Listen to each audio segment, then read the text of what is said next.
Ladies and gentlemen, let's Gaming video. Let's discuss Microsoft's cloud-first strategy, specifically focusing on the revenue side of things. Harsh words have been said to Microsoft from their ex-CEO, Steve Ballmer. Now, it's not often that you hear an ex-CEO use the word bullshit, but that's specifically what he said during a Bloomberg report. Now, he believes that Microsoft should disclose both margins and sales numbers for both its cloud and hardware businesses, and he went on to say that it's sort of a key metric. If they talk about that as a key as the company, they should report it.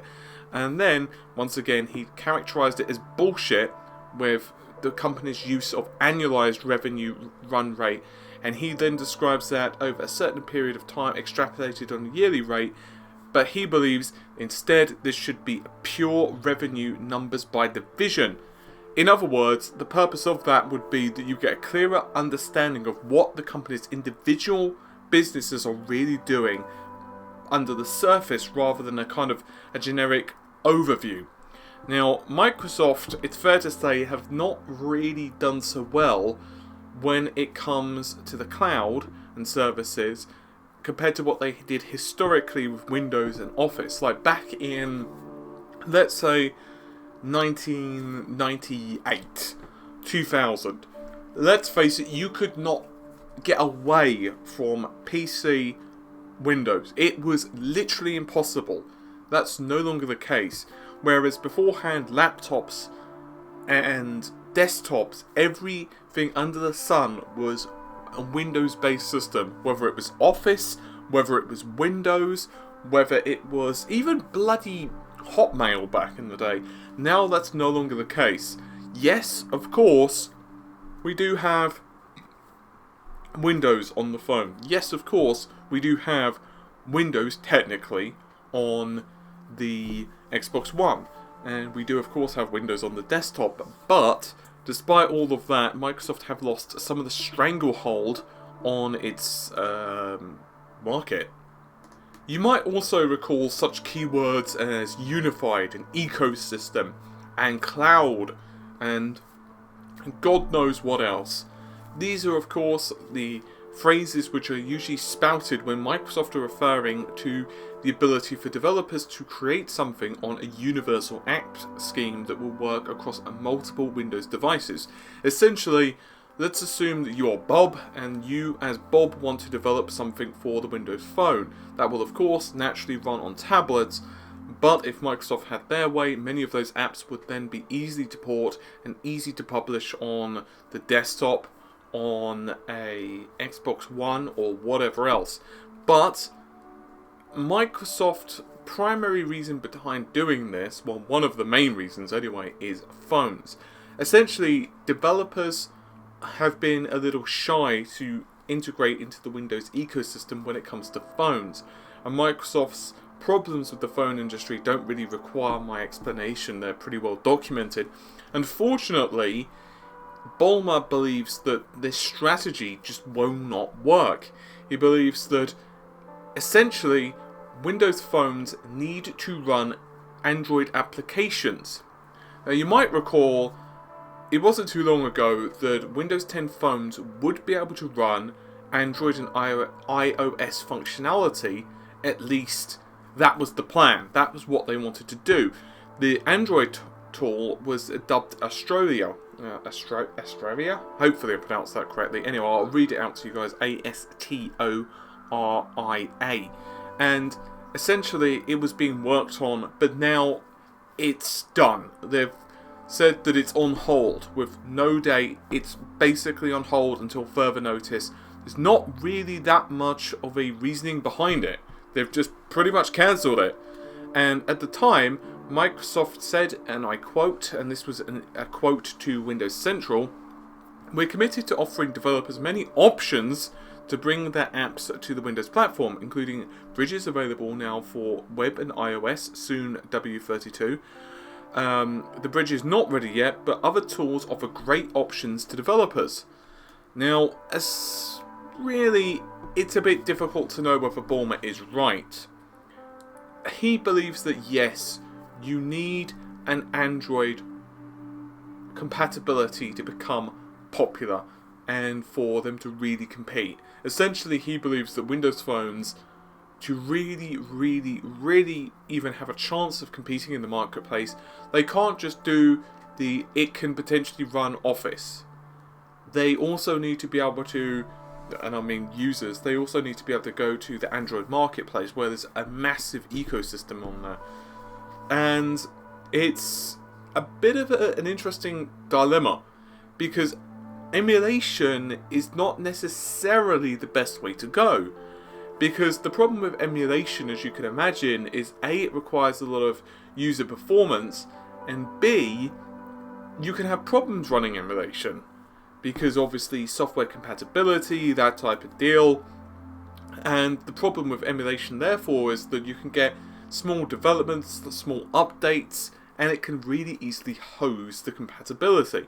Essentially, you can have a situation where it might not necessarily, let's say, work with the microphone because of a small update, or the camera suddenly decides to fall over, or something else. And obviously, if someone's using this in a production environment, and let's face it, a lot of people use smartphones for, let's say, businesses and conference calls and God knows what else.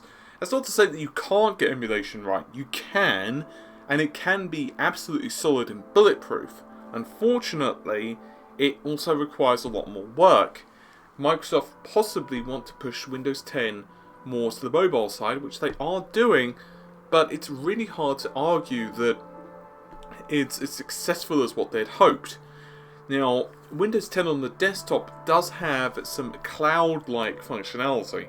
I say it in such a tone because obviously the main core of the operating system is still on your hard drive. So essentially, if you don't have a hard drive in your system, or for any smart asses that includes USB or any other booting device, your system is just going to look at the BIOS prompt and say, well, okay, I'm just going to sit here, bro.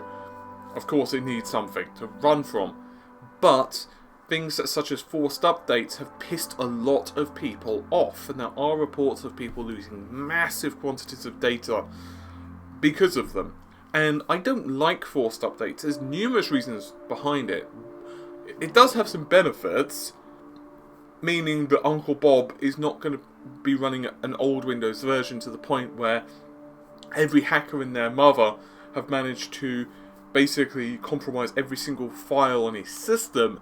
The problem is that it can also lead to compatibility problems. This is especially true when dealing with production environments, or if you get an update which just doesn't plain like a piece of software or hardware. And we all know that they've happened before. So let's assume you get the equivalent of a service pack. If you do some Googling around, you'll find instances where an SP has completely fucked compatibility with a piece of software. It just happens, or driver revisions. And this is particularly true for those who are running very specialist environments. Not necessarily the average person who is using Windows with potentially, let's say, Photoshop, the latest version, but virtual machines or very specific productions or environments. That can be a problem. Legacy applications, it can be issues, especially if you're using older hardware.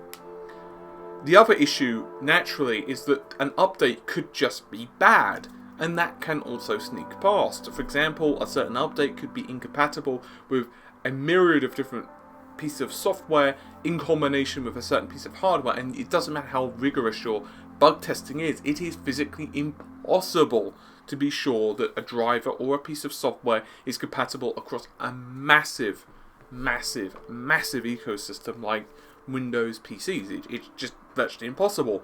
Another problem which has often been cited with Windows 10 particularly is, of course, the privacy issues, telemetry, the reporting. And yes, we've covered that, how to sort that out, but let's face it, you shouldn't have to. That's the issue with it. It's like, it's just bad. There's nothing I can really say about it.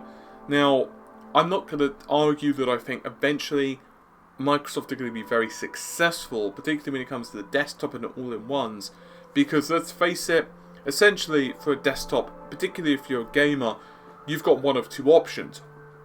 Well, technically, I guess you've got guess you've got Linux/Steam OS. But if you're a gamer or a games developer, really there's only Vulkan or DirectX 12, and because we can't rely on DirectX 11 for much longer, really the only way forward is DirectX 12.